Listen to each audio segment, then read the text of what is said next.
All right, so let's move on to the last two segments. Okay. What resources have you found impactful for all these things, like any books, clubs, workshops, or practices? Anything actionable that the youth can just go and look up for learning from whatever you said so far? Okay, maybe I can share in three parts. Sure. So the first part will be around communication and speaking, right? Because that's one topic. That's how we got to know each other, and that's one topic that you is your focus on the podcast. The second one I will share in terms of preparing yourself for your first job, which is the main transition that your audience is going through. And the third one I will share is around navigating any transition in general, not just your career transition, but also personal transitions. Okay. So the first one, in terms of communication and speaking, I highly, highly believe that the earlier you learn this skill, the more you're going to get out of it. So if you learn it 10 years before other people, you have 10 years of advantage over someone else who has maybe a lot more knowledge than you, a lot more credentials than you. But if you can communicate much more clearly than them in the workplace, with clients, you will definitely go a lot further because you have a lot more impact. And people pay for impact. People don't pay for your degrees. People pay for the impact on their lives, how you've changed their lives, right? So the more you can communicate the same idea as someone else, the person may also have the same idea, maybe even a better idea, but you communicate it in a way that has an impact on your audience's life, they will value you more. And that will translate to salary, that will translate to client contracts, that will translate to followers if you're an influencer. So having that impact is very important. So what resources do you have? It's a skill. Skill means practice. You're not going to get to be a good speaker by listening to podcasts or watching YouTube videos on how to be a good You gotta speaker or actually reading. speak. You got to actually speak. Exactly. You have to find the platforms to speak, because I mentor a lot of young people in our education system, as well as my own children in the education system. I know sometimes it's really, really difficult to have enough opportunities to speak in the classroom, right? And that's where you have to create the ones for yourself. So if you step up to leadership roles, for example, leading a club, being a school prefect, being a student council member, all these various things, those are platforms for you to practice speaking, right? And if you don't have those, then please join a speaking club, whether it's Toastmasters, and there's some commercial schools out there. I'm not here to promote any particular one, but find the platforms for yourself to speak. Or even this podcast, Amir, having a podcast is your voice, is your platform to speak. And I know your podcast is called Finding Your Voice, right? No, it's called Think About It. Today's Oh, episode title is Finding Your Voice. okay. Today is about finding your voice. So, and the way you're going to find your voice, it's not going to be write down your voice and you get it immediately. You find it because you refine, and refined it, right? And that's by speaking and speaking and speaking. And then you realize this is what I really believe in. This is how I speak. All of us have different speaking styles. Some people are a bit more reserved. Some people are a lot more animated and action and high energy. And that's okay. The only way you're going to discover is by practicing and finding that voice. So the resource I would say is find a platform for yourself to practice that and practice it regularly.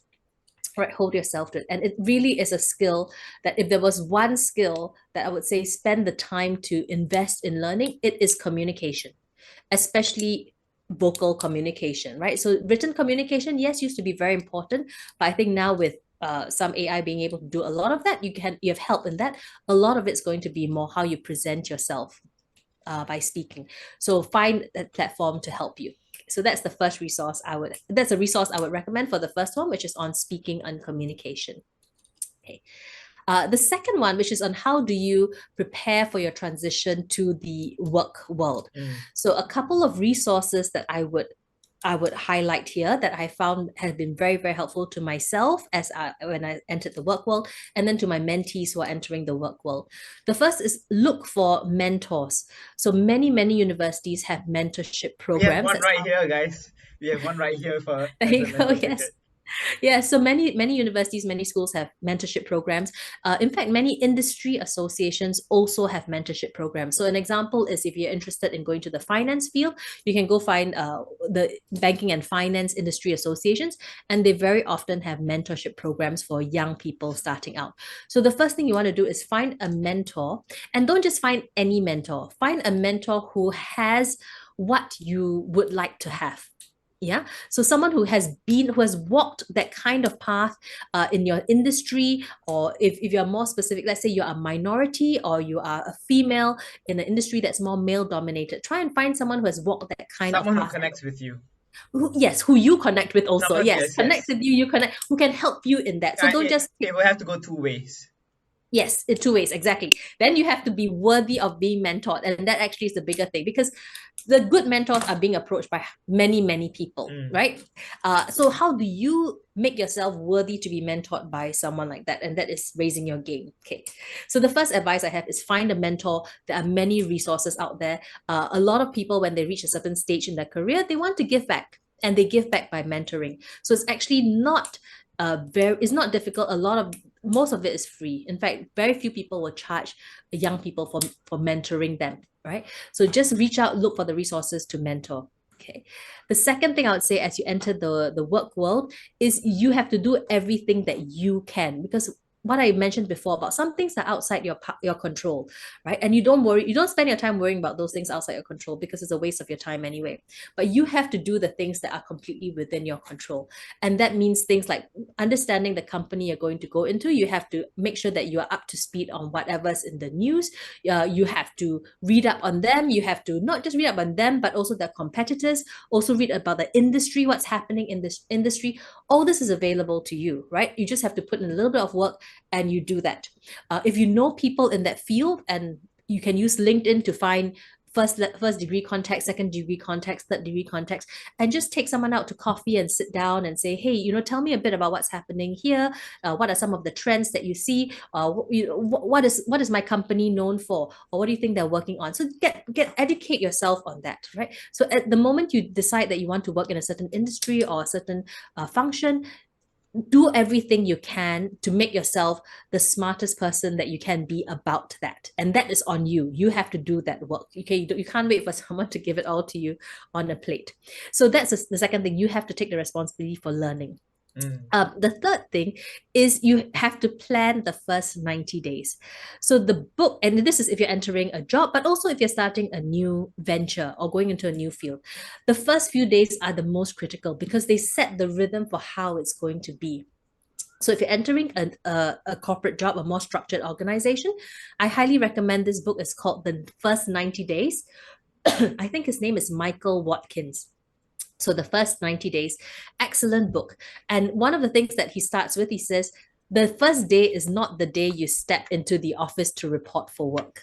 You have actually done all the work before that. You've already done your background research. You've already contacted people that you know whom you can talk to. You've read all the information that they sent you on the company. And so the first day you show up, you actually are already, you come in, you're well prepared. Mm. In fact, you even know who you're going to have lunch with for the next 2 weeks. Okay, so you want to, because this is your first chance to make a first impression. That's actually one of the things I learned of while I was doing my internship. My Yes, supervisor taught me that actually. yes. So you actually want to be very strategic about who you invite for lunch or coffee, or Mm. just just even many senior people are very busy, right? So maybe all you can do is at 6 o'clock or 7 o'clock at night, stay a bit later than people, and then when most people have left the office, you just go around and see, oh, this person's still in the office, and then you knock on doors and, do you have 5 minutes? I'd like to introduce myself. My name is Amir. I'm interning here, or I just joined this department. I heard that you're working on XYZ, or I heard that you're in charge of ABC. I'm really interested to learn more. Maybe we could, if you don't mind, could I set up some time with you to sit down for 15 minutes and talk a little bit about that? Yeah. So it's for you to take the initiative, because a lot of people are very busy. They have a lot going on, especially with everything that's happening.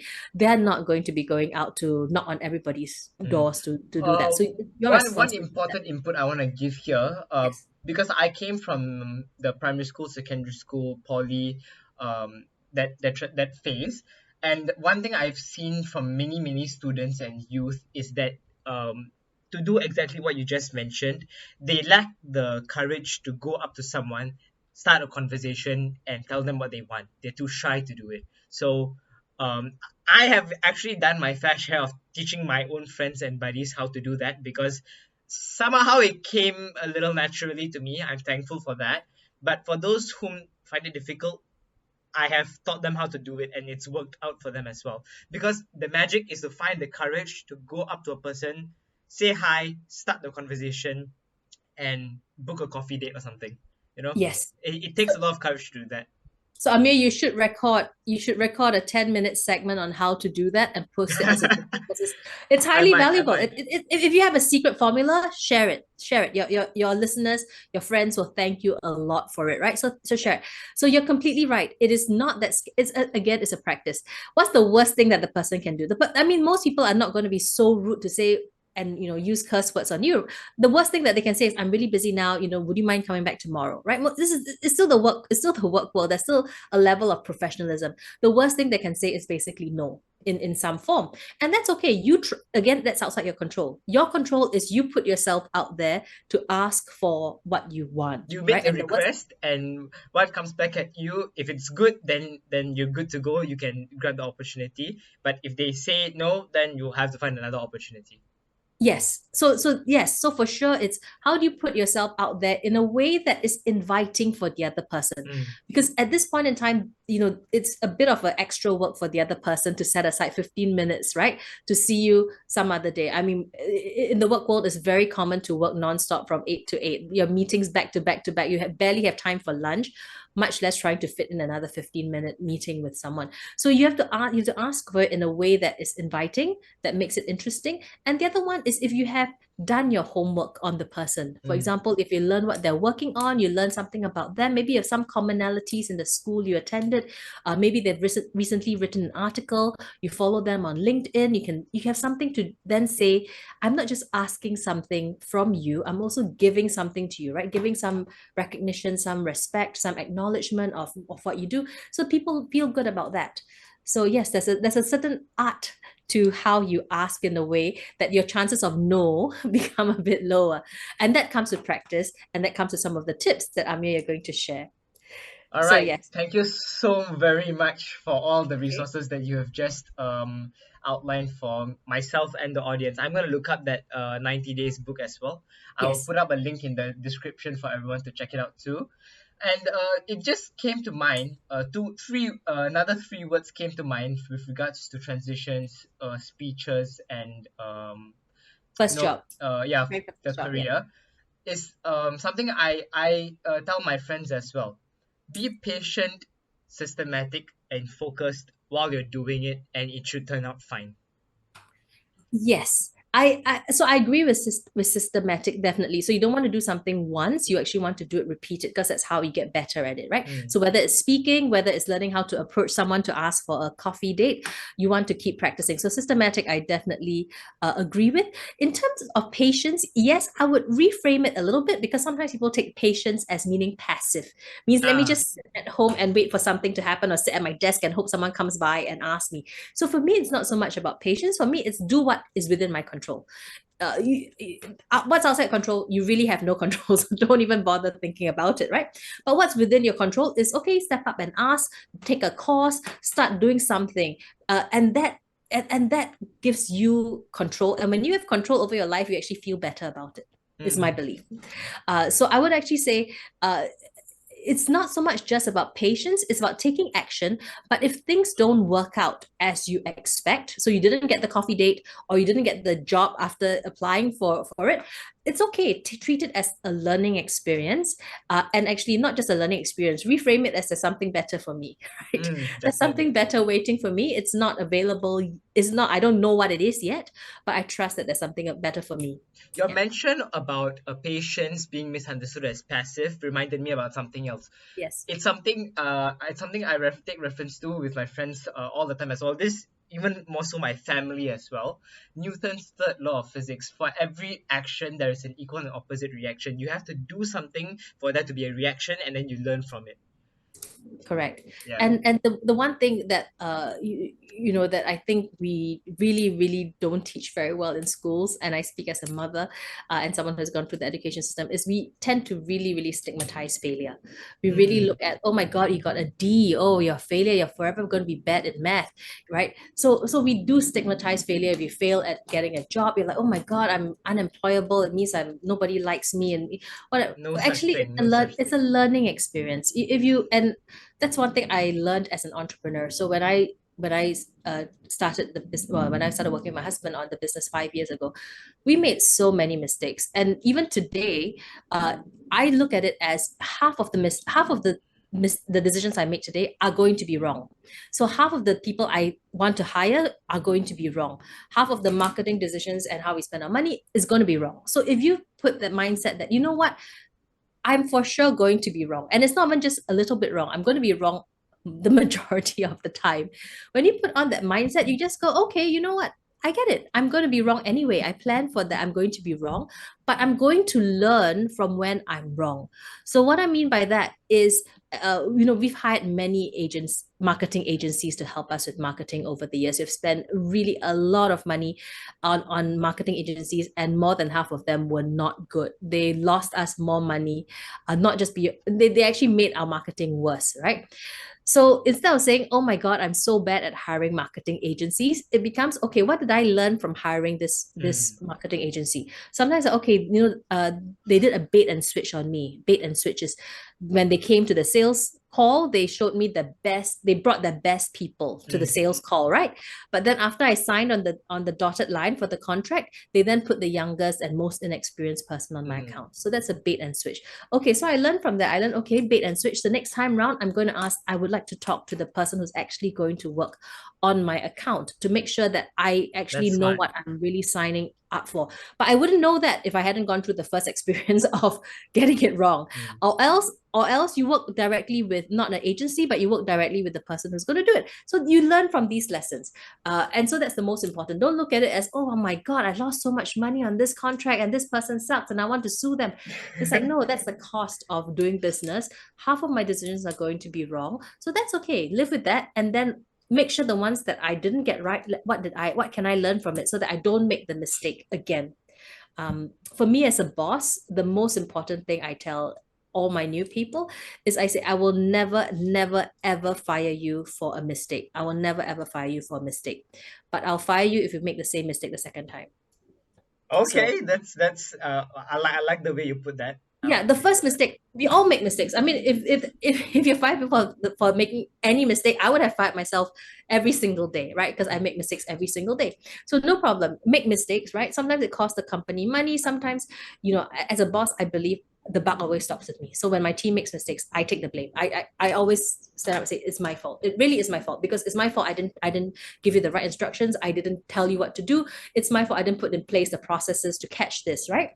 But it's okay. Let's learn from it. But if you do the exact same mistake again, I'm not going to be so nice the second time. So Mm. for me, it's about the second mistake. It's never about the first mistake. My takeaway from this, guys, she gave so many good examples, is that humans are humans because humans can make mistakes, and mistakes build up into the experiences. You need to learn from them, right? Yeah. Yes, So, exactly. And at the end of the day, because knowledge is so commoditized now with AI, it's experience that sets you apart. yeah. Because AI doesn't have the kind of experience that you have, right? So what I mentioned about hiring mistakes, marketing mistakes, every kind of mistake that you can imagine, that is from experience. And if you go into it and say, that is life. Life is about experience, and experience is about making mistakes. It's okay. Half of it I get wrong, but half of it I get right. And the half of it that I got wrong, I learned something from it. Yeah. And Absolutely beautiful the way you by the put way, it. that also applies to career choices. So coming back to our first point, which is around entering your first job. Mm. So I mentioned my history. I started out in law because honestly, I didn't know what I wanted to do. And at the time, and even now, people say, well, you don't know what to do, then you go study, you get good grades, then go study law, go study medicine. I didn't like medicine. So okay, I went to study law. I did fairly well in law. I graduated in the top, and I went to work in the Supreme Court of Singapore, and it was nice, but I realized it was not for me. I wanted to do something more in the front lines, Well, and your that's what credentials certainly are amazing. Thank you. It's a lot of mistakes along the way. I don't flesh out all the mistakes. I should. Uh so from there I realized, okay, these are the things I liked about law. I actually like studying law. So for me, studying law was great. Practicing law as a very young lawyer 30 years ago was not great for me. I did Mm, not enjoy that. So I said, okay, what are some things I like? I like solving problems. And so that led me to consulting. So what happens is that you start from somewhere and you realize what I like, what I don't like. The first job is not going to be perfect. Okay. So maybe there's 10% you like and 90% you don't like. Okay, try and find something else. So you go to the next job and you try and find something else that keeps the 10% and maybe the opposite of the 90% that you don't like. Okay, or at least less of the 90% that you don't like. So you go to the second part of it. So for me, it was like, okay, I like the creativity and the thinking and problem solving of law. What I didn't like was a lot of the precedent and living in the past, because a lot of law is about how do you look at how things were done before. I wanted something that was more forward looking. So that was business, which was management consulting. So okay, I went there. Then I did that. Okay, I like some things about that, but some other things I didn't like. I didn't like the long hours, and it was very unsustainable. There were some nights that I worked until 7 a.m. So oof. literally I would see from my desk. So I don't even move from my desk. I see the sun go down, and then I see the sun come up again Oh, through the window. And then I would have like 2 hours to go back to the hotel to shower, change clothes, not even time to sleep, shower, change clothes, have quick breakfast, and come back to the office and start again. So yeah, so it was okay because at the time I was maybe I 25, suspect you 26. lost a lot of sleep though. Oh, it was not healthy. My mental health suffered a lot. So it's something I wouldn't give up though. It was a fantastic experience from many angles, but I knew that this is not something that was Mm, sustainable over the longer time. So a longer time period. And so I said, okay, how do I do some of the problem solving that I enjoy, and the business problems that I now know I enjoy also, but with a more sustainable lifestyle. And so that led me into the corporate world, right? So working in big companies in strategy, and then from strategy, I moved on into finance, I moved on into innovation and marketing. So different types of roles that really taught me a lot. So each role brings you closer and closer to what you want. So if you think of it like a pendulum, right? You start with something, you figure out, okay, what works, what doesn't work. Let me swing. Now, chances are you'll swing a bit too far this way. So you'll swing back, but this time it's a bit less. so until you find that sweet spot.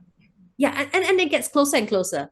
The fun part, though, I'll tell you this, is as you get closer and closer to the sweet spot, you change. Your Ah, values change, your life changes. Like for me, having kids, it was like, okay, you know what? My priority are now my kids, right? It's no longer about chasing titles, no longer about the fun corporate life and flying business class. Like I don't want to fly business. I don't want to sleep in a different hotel room every night. I want to be home with my kids. I want to take them to school in the morning. So life changes. So that's the fun part about life. As you get closer and closer and closer, then suddenly you change to a whole different pendulum. so well put, guys. So well put. Oh my goodness. Beautiful. All right. I'm gonna close the episode in a bit now. So, where can people follow your work and connect with you? Because I think a lot of people might want to just become your mentees now, myself included. Well, thank you. So I mentioned, no, this next phase of my life is about creating a community of people in transition, Mm, especially people who are mid-career transitioners who are forced into transition not entirely by choice, but are struggling to figure out what do I do next. Are the feelings that I feel in a transition, which are things like sadness, anger, guilt, even shame, loneliness, feeling like I don't want to go out, I want to hide at home. So, anytime you go through a transition, it's very common to have those feelings show up. And those are also the feelings that make you think I'm doing something wrong, right? That's where you start to feel guilty. Am I doing something wrong? Or am I losing out to people, right? So these are the emotions, but actually they're all part of growth. So personal growth is painful. It's growth, right? It's just like a growth spurt is very painful. Your body is like struggling yes, against. yes, that's It's true. the same idea. That's So true. actually, those are symbols, not that you're doing something wrong, but those are symbols of growth. No And pain, no now the gain. question, yes, and now the question is, how do you optimize it? Because if you know the skills to do that well, when you come out the other side, you'll be a different person, but you'll like that person a lot more because it's Mm, more aligned to who you are. You're not forcing yourself to go back into who you were, which no longer holds. If it holds, you would still be there, right? mm. But you're not. You're moving to something else. And so it's those skills. So my community is called lifeinpause.com. The website is lifeinpause, pause.com. So lifeinpause.com. Yeah. And I run workshops for people to get together to learn these skills. And my goal is to have a community of people in transition to support each other. Because I've learned from my own experience in many, many transitions, everything from moving from different industries to moving away from a corporate world to even moving from the US to Singapore, and even from being a corporate person to really a mother mostly of most time. So not quite full time, but more full time than I was before. All these different roles in life, they're all transitions. And when that happens, one thing I realized is that the old community that you have, they don't quite fit anymore. So it's not that you become enemies, right? People that you used to work with, people that you used to go to school with, people who used to live in a different country. If you move for different, you're still friends. It's great, but your life has moved on a different path from theirs, and so you need to find a new community, The right? And crowd that the sometimes crowd that we mix with will change as time goes by. because you're a different person, Yeah. you're a different person from the person that you were, right? And so it's a community of people to meet different people, to explore different ideas, because in this transition phase, if you know exactly where you're going to, for example, if you left job A and you went straight to job B, then you'd have a very, very short transition. You probably don't need this community. But if you left job A, you're not quite sure what you want to do next, that is when you want to find a community of people who are in the same kind of journey as you are right now, and you learn from each other, you support each other.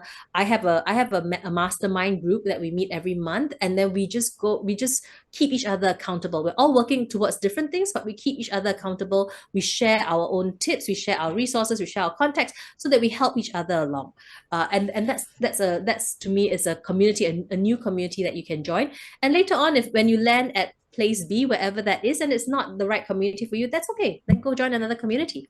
But for me, this is what I believe we sorely need, which is a community of people at the same stage, which is that stage of transition, especially certain types of transition. Cool. Three things for me to Yes. say. First is I will include your website in my description so people can go look it up. And second thing, I'd like to become your mentee. And third thing is more than likely, to the audience, I will probably be inviting Adeline for any future workshops or panel discussions that I host, because obviously she has a way of saying things that impact us on point. So That's why you have to join Toastmasters and practice your speaking. mm, Yes. So yes. So again, these are all skills. Really, it's the skill. Everything that we've mentioned here is mindset or skills. Okay. So the mindset around changing from failure to saying it's a learning opportunity. Never blame yourself for the first mistake. But if you do the same mistake again, please blame yourself, right? Say, what did I not learn? Right. yes. And I hold myself to the same standard. If I make the same mistake the second time, I'm really upset with myself. First time, I'm okay.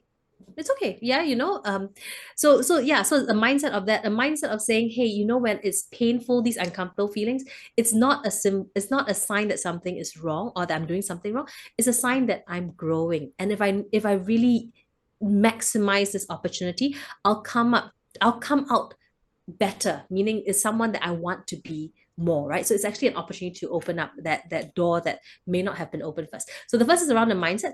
The second thing is everything we talked about is skills, whether it's public speaking skills, whether it's transition skills, whether it's about going to your first job and making contacts, useful contacts. All these are skills, and skills can be learned, they can be practiced, and you'll get better and better at it.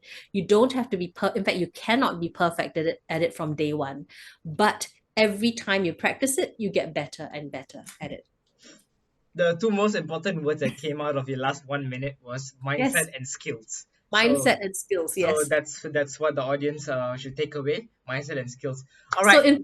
in fact, I Yeah. would, because speaking as a much older person, I would say every time you face a problem and you say I'm stuck, you can ask yourself, is this an issue of mindset or is this an issue of skills, Mm. right?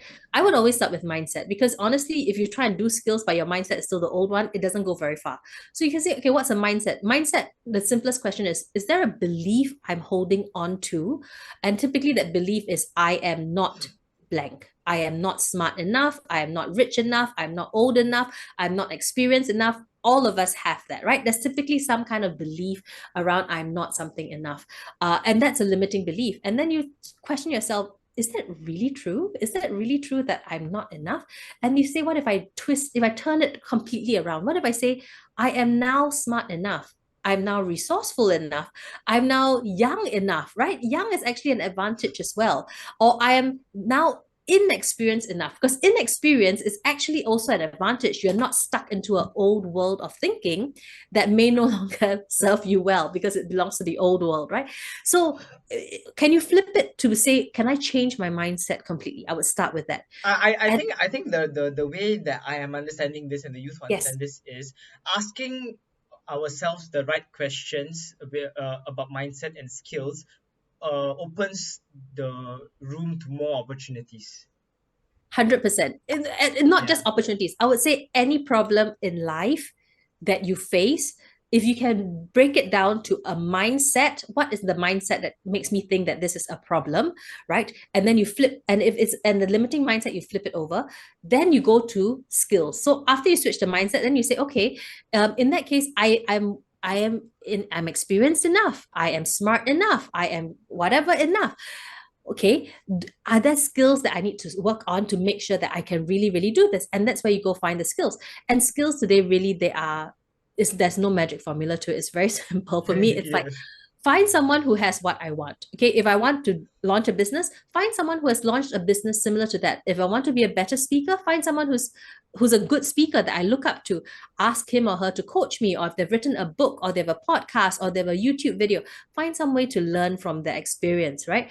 So the first thing is learn from someone who's already walked a similar path on that. And the second thing is practice, practice, practice, practice, practice, practice. And every time you practice and you don't do it, never mind, you learn from it. Remember, it's not the first mistake. Don't worry about the first mistake. Practice makes progress. Practice makes progress every single day. So yes, for sure. All right.